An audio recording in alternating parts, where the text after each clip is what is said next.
이 친구는 시골에서 골절된 후 가축병원에서 붕대만 한 채로 2주 정도 있다가 왔어요. 가축병원이 뭐냐면 소나 돼지, 말 이렇게 진짜 가축을 치료하는 대동물 수의사 선생님들이 계시는 병원인데요. 보호자님 계신 곳이 시골이라 가축병원만 있기 때문에 거기서 치료를 받았던 거죠. 그러다 보니 골절은 전혀 치료가 안 되고 오히려 골절 부위에 염증이 생겨 피부를 뚫고 농이 나오는 상황이었습니다. 수술을 진행을 했는데 염증이 있다 보니 쉽게 붓지도 않고 뼈도 굉장히 많이 녹아 있었습니다. 사실 그 당시에는 이거 다리를 절단해야 될 수도 있겠는데? 라는 생각까지 들었어요.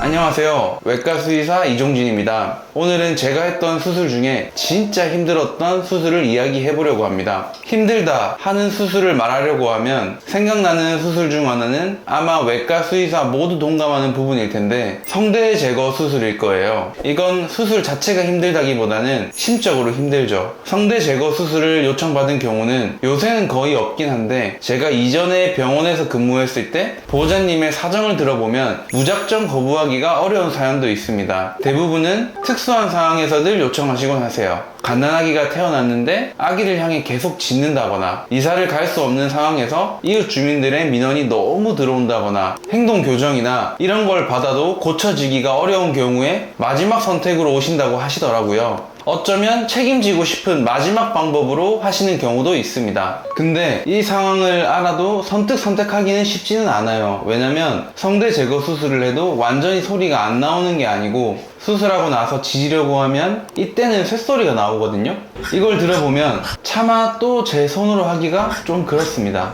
또 이게 후유증도 있거든요. 성대 제거 수술을 하면 제거한 부분에 새살이 돋으면서 원래 빈 공간으로 있어야 할 곳이 채워지게 됩니다. 이걸 섬유화라고 하는데 쉽게 말해 피부에 생긴 굳은 살이나 흉터가 양쪽 성대 사이에 생긴 것입니다. 근데 이 흉터살이 점점 두꺼워지다 보면 아이들이 숨 쉴 때 폭이 원래보다 좁아져요. 그래서 나중에 혹시나 다른 곳이 아파서 전신마취 수술을 해야 되는 상황이 생길 때 기도에 넣는 마취관이 잘 들어가지 않거나 심지어는 넣기 위해 흉터 부위를 또다시 절개해 길을 넓혀야 하는 상황이 생길 수도 있습니다. 혹은 수술을 안 하더라도 흉터로 인해 기도가 좁아지게 되면 공기의 흐름이 원활하지 않아 운동할 때 숨이 차거나 호흡에 문제가 생기는 경우도 있고요. 그런 결과를 너무 잘 알기에 차마 저도 제 손으로 하기에는 그 마음이 쉽지가 않더라고요. 그럼 이번에는 난이도가 있어서 힘든 수술을 이야기를 해보겠습니다.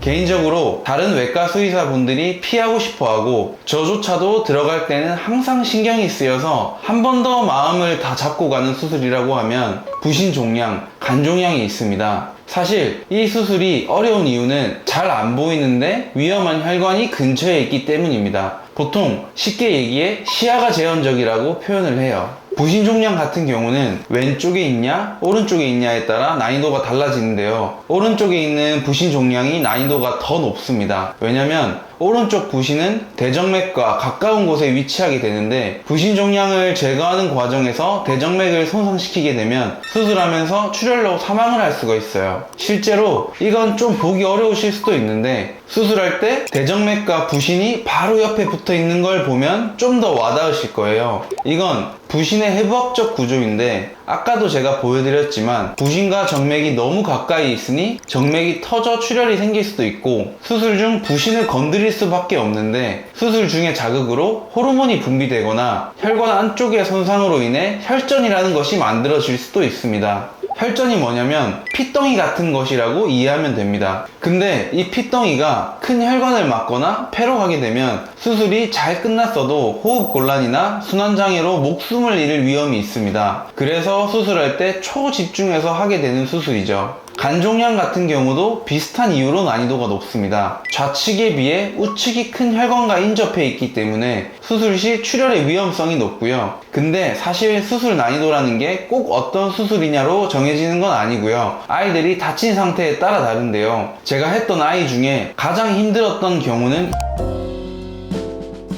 이 아이였어요. 시골에서 온 새끼 진돗개 아이였는데 골절로 내원했어요. 보통 골절은 보호자님이 쉽게 알아차리기 때문에 재빨리 병원에 와서 수술을 하거든요. 근데 이 친구는 시골에서 골절된 후 근처 가축병원에 가서 제대로 처치를 못 받고 붕대만 한 채로 2주 정도 있다가 온 거예요. 당연히 골절은 전혀 치료가 안 되고 오히려 골절 부위에 염증이 생겨 피부를 뚫고 농이 나오는 상황이었습니다. 수술을 진행을 했는데 염증이 있다 보니 쉽게 붙지도 않고 뼈도 굉장히 많이 녹아 있었죠. 사실 그 당시에는 이거 다리를 절단해야 될 수도 있겠는데? 라는 생각까지 했었습니다. 보시면 이건 1차 골절 수술 이후 엑스레이 사진인데 어떻게든 살려보려고 뼈가 비어있는 부분에 새 뼈 조각을 다 옮겨 붙였어요. 이건 수술 사진인데 좀 보기 어려우실 수도 있어요. 여기에 막 작은 약구슬 같은 게 보이실 거예요. 이게 뭐냐면 최신 수술 재료인데 항생제 비드라는 겁니다. 이거를 넣어주면 상처 안쪽에서 이게 녹으면서 약을 천천히 내보내줍니다. 그러면서 감염을 막아주는 거예요. 그래도 다행인 건 이 아이가 1살도 안 된 아기였다 보니까 치유 속도가 굉장히 빨랐어요. 그렇게 몇 달 동안 치료를 해주고 나니까 중간에 비어있는 뼈들이 차오르고 아기도 잘 걸어다니게 되었습니다. 사실 이 과정이 쉽지는 않았는데 그래도 지금 생각하면 너무 뿌듯해요. 이 아이 말고도 조금 난처했던 경우도 있는데요.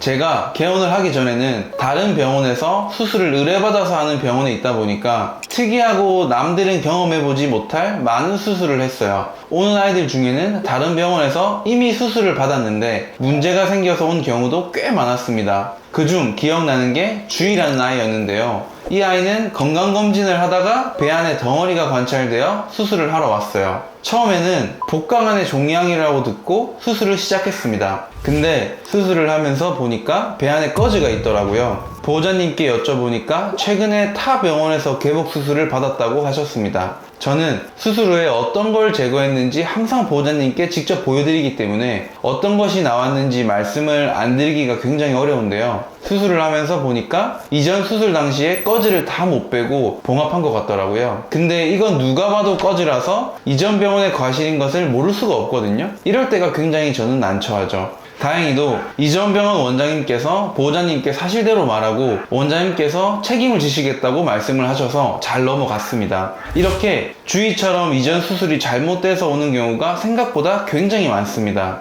마지막으로 최근에 수술했던 아이 중에도 이전 병원에서 잘못 처치를 받아온 아이가 있었는데요.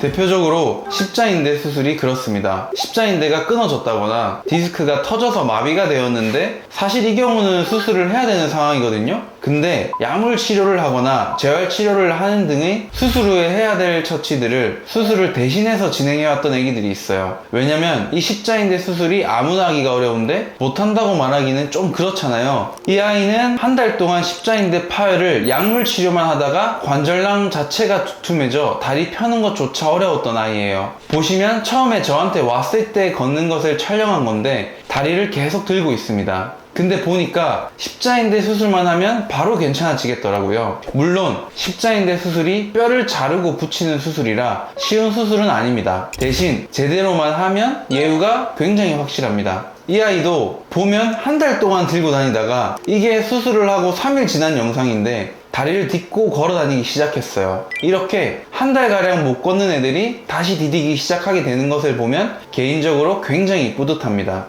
오늘은 여기까지 해서 외과 수의사로서 힘들었던 수술 이야기를 해봤는데요. 외과 수술은 대부분 시기가 중요한데 해야 될 것을 안 해주고 대충 상황만 무마시키려다가 오히려 악화되는 경우도 굉장히 많이 봤습니다. 당연히 과잉 진료는 안 되지만 그렇다고 해야 할 수술을 약물 치료로 된다, 보호대를 해보자 이렇게 했을 때 양심적인 수의사처럼 비춰지는 경우도 있어서요. 특히나 난이도가 있는 수술일수록 이런 경우가 굉장히 많습니다. 오늘은 일부러 힘들었던 수술 위주로 말씀드려 봤습니다. 아까도 말씀드렸지만 종양, 십자인대, 마비가 된 디스크 질환은 무조건 수술을 해야만 나을 수 있습니다. 혹시나 이외에도 아이가 어려운 상황이 있다면 문의 주시면 알려드릴 수 있도록 하겠습니다. 앞으로도 매주 아이들을 건강하게 키울 수 있도록 영상을 올리고 있으니까요. 구독해 주시면 좋습니다.